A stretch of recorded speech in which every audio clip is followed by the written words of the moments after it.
കല്യാണത്തണ്ടിലെ സാധാരണക്കാരെ കുടിയൊഴിപ്പിക്കുവാനുള്ള ശ്രമത്തിൽ നിന്ന് സർക്കാർ പിന്മാറണമെന്ന് അഡ്വക്കേറ്റ് ഡീൻ കുര്യാക്കോസ്. സർക്കാരിന്റെ ജനദ്രോഹ നടപടിയിൽ നിരവധി സാധാരണക്കാർ ഇരയായിട്ടുണ്ട്.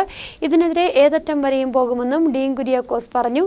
ഭൂരേഖ ഇല്ലാത്തതിനാൽ വീട് നിർമ്മിക്കാൻ സാധിക്കാതെ പ്രയാസപ്പെടുന്ന ചന്ദ്രിക സുകുമാരന്റെ വീട് സന്ദർശിച്ച ശേഷം മാധ്യമങ്ങളോട് സംസാരിക്കുകയായിരുന്നു അദ്ദേഹം.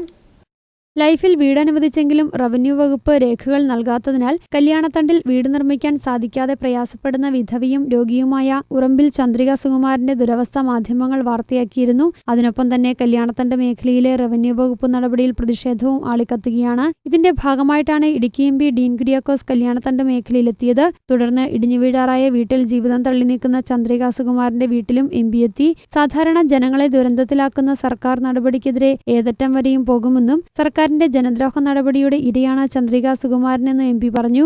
കൈവശ രേഖയ്ക്ക് വേണ്ടി മുനിസിപ്പാലിറ്റിയിൽ ചെല്ലുമ്പോൾ, വില്ലേജ് ചെല്ലുമ്പോൾ ഇത് സംബന്ധിച്ച് ഇതിനിടയിൽ ഉണ്ടായിട്ടുള്ള റിപ്പോർട്ടിന്റെ അടിസ്ഥാനത്തിൽ ഈ പ്രദേശമാകെ പുല്ലുമേട് എന്ന് രേഖപ്പെടുത്തിയിരിക്കുന്നു എന്ന് കണ്ടെത്തിയിരിക്കുന്നു എന്നാണ് പറയുന്നത്. അതിൻ്റെ പേരിൽ അവർക്ക് കൈവശാവകാശം നിഷേധിക്കുകയാണ്. ഇതൊരു കാരണവശാലും നമുക്ക് എന്നാൽ നേരത്തെ കൊടുത്തിട്ടുമുണ്ട്.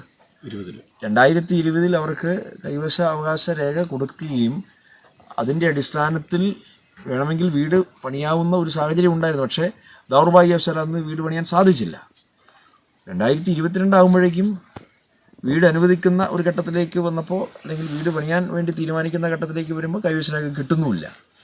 ഇത് അങ്ങേയറ്റം ദൗർഭാഗ്യകരമായ ഒരു സാഹചര്യമാണ്. കല്യാണത്തണ്ടിൽ വർഷങ്ങളായി താമസിച്ചു പോരുന്ന ചന്ദ്രിക സുകുമാരൻ ഇടിഞ്ഞു വീഴാറായ വീട്ടിലാണ് താമസം. മഴക്കാലമാകുന്നതോടെ അയൽവാസികൾ വാങ്ങി നൽകുന്ന പടുത മേൽക്കൂരയിൽ വിരിച്ചാണ് ചോർച്ചയിൽ നിന്ന് രക്ഷ നേടിയിരുന്നത്. വീടിന്റെ ഭിത്തികളും ജനാലയുമെല്ലാം കാലപ്പഴക്കത്താൽ നശിച്ചിരിക്കുകയാണ്. ഇവരുടെ ദുരവസ്ഥ കണ്ട് നഗരസഭ ലൈഫിൽ വീട് അനുവദിച്ചു. നടപടിക്രമങ്ങൾ നടന്നു വരുന്നതിനിടയിലാണ് ഭൂമിയുടെ രേഖ വില്ലനായത്. റവന്യൂ വകുപ്പിൽ ഭൂമിയുടെ രേഖയ്ക്കായി അപേക്ഷ നൽകിയെങ്കിലും വർഷങ്ങളായിട്ട് നടപടിയുണ്ടായില്ല. നിലവിൽ വീടിരിക്കുന്ന സ്ഥലം പുറമ്പോക്കാണെന്നാണ് സർക്കാർ രേഖ.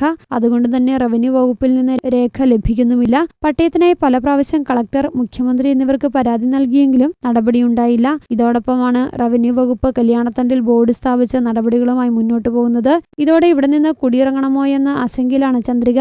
വിഷയത്തിൽ ഭൂമിയുടെ കൈവശ രേഖയ്ക്കായി കോൺഗ്രസിന്റെ നേതൃത്വത്തിൽ വില്ലേജ് ഓഫീസിൽ അപേക്ഷ സമർപ്പിക്കാൻ ഒരുങ്ങുകയാണ് നേതാക്കൾ. ഞങ്ങൾ തിങ്കളാഴ്ച കൈവശരേഖയ്ക്ക് വേണ്ടി വില്ലേജ് ഓഫീസിൽ കൊണ്ട് അപേക്ഷ സമർപ്പിക്കാൻ പോവുകയാണ്.